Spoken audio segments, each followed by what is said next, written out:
Di tengah hiruk-pikuk ibu kota, berdiri tegak Teknojaya. Perusahaan teknologi terkemuka yang dikenal akan inovasi dan kemajuannya. Namun, di balik fasad modernnya, tersimpan kisah seorang perempuan muda yang berani melawan ketidakadilan. Kisah Alia.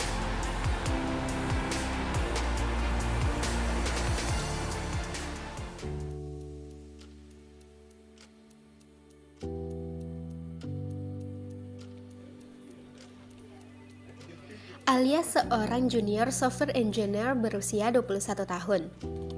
Ia tekun bekerja di depan layar monitornya. Kode-kode Python memenuhi layar, bagian dari modul autentikasi yang sedang ia kembangkan untuk aplikasi mobile terbaru Teknojaya, Konexa. Cahaya lampu monitor menerangi wajahnya yang serius. Sesekali ia mengusap rambutnya yang tergerai. Modul autentikasi ini harus sempurna pokoknya. Keamanan Konexa itu yang terpenting.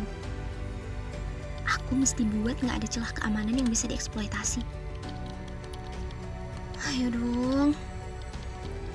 Yes, berhasil. Hai cantik. Perempuan cantik kayak kamu kok fokus banget sih kerjanya? Siang ini mendingan makan siang bareng yuk. Ada loh kafe bagus yang baru buka. Nggak jauh kok dari sini. Maaf pak, tapi saya sibuk. Tidak ada waktu untuk makan siang di luar. Dan saya permisi sebentar, mau ke toilet. Alia lalu melangkah meninggalkan Pak Budi. Ia menuju ke toilet.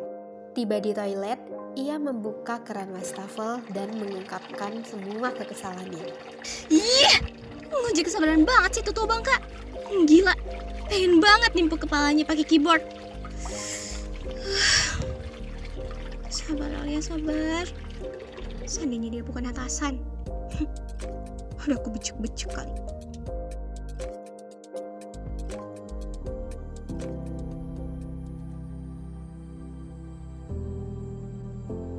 Sebulan berlalu.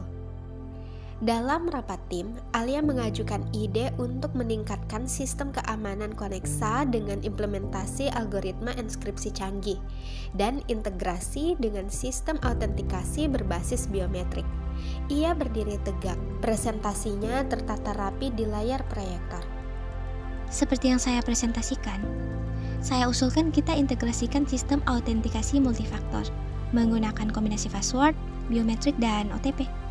Ini akan meningkatkan keamanan Konexa secara signifikan dan melindungi data pengguna. Saya sudah menyiapkan prototipe sederhana. Ide menarik Alia. Tapi mungkin kita perlu pendekatan yang lebih praktis. Biaya implementasinya juga terlampau tinggi. Kau tahu kan, waktu kita juga terbatas. Ya, setuju dengan James. Kita fokus saja pada fitur yang sudah ada. Kita sudah tertinggal jadwal, Alia. Prioritas utama adalah meluncurkan aplikasi tepat waktu. Tapi keamanan data pengguna juga prioritas utama, Pak Hendrik. Kita tidak bisa mengabaikan aspek keamanan hanya karena keterbatasan waktu dan biaya. Kita bisa cari solusi yang lebih efisien dan hemat biaya. Alia, idemu bagus. Tapi mungkin bisa dipertimbangkan untuk implementasi di tahap selanjutnya. Sekarang kita fokus dulu di fitur inti. Baik, Pak.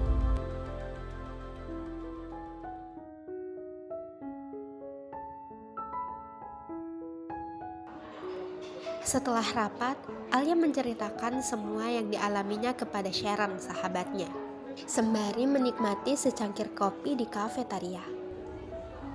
Kesel banget, Sharon. Rasanya aku cuma dimanfaatin doang. Ide-ideku sering diabaikan.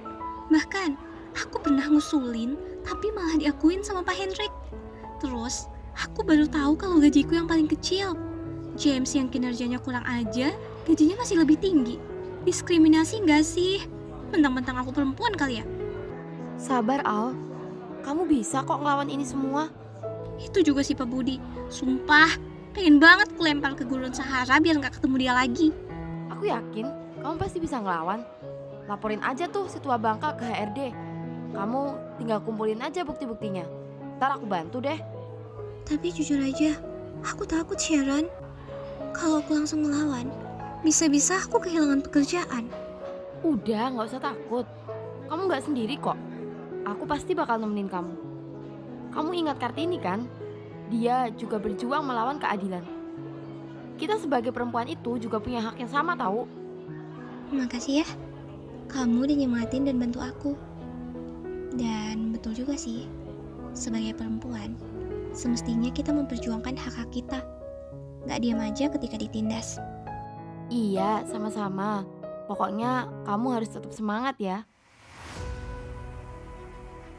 Dengan dukungan Sharon, Alia mengumpulkan bukti-bukti dan melaporkan semuanya kepada HRD.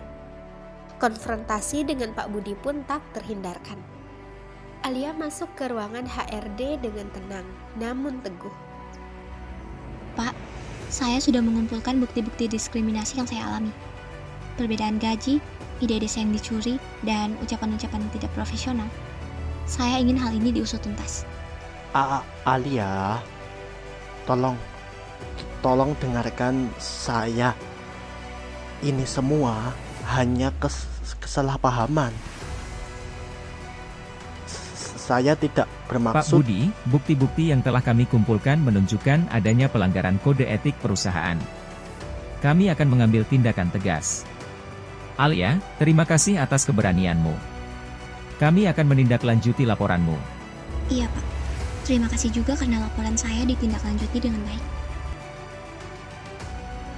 Teknojaya mengambil tindakan tegas. Pak Budi mendapat sanksi berat dan Alia mendapatkan kenaikan gaji yang signifikan, serta promosi jabatan. Lebih dari itu, Teknojaya berkomitmen untuk meningkatkan kesetaraan gender dan menciptakan lingkungan kerja yang lebih adil. Jejak Kartini tetap hidup dan bergema di era digital. Perjuangan belum berakhir. Itu benar. Ada kalanya aku merasa lelah, ragu, bahkan hampir menyerah. Tapi aku tahu, perjuangan Kartini bukanlah akhir, melainkan awal. Melihat sejauh mana aku telah melangkah, melihat perubahan kecil yang telah terjadi, itu memberiku kekuatan untuk meneruskan perjuangannya. Suara perempuan, suaraku, adalah kelanjutan dari suaranya. Bukan hanya karena aku berhak, tapi karena aku punya tanggung jawab untuk membagikan pengalaman, pembelajaran, dan tekadku untuk menciptakan teknologi yang lebih baik, yang lebih inklusif. Aku akan terus berkarya, bukan hanya untuk diriku sendiri, tapi untuk semua perempuan yang pernah merasakan keraguan, yang pernah merasa tak didengar, untuk meneruskan api perjuangan Kartini di era digital ini. Aku akan menjadi bukti bahwa suara kita yang kuat dan penuh harapan, mampu mengubah dunia seperti yang diinginkan Kartini.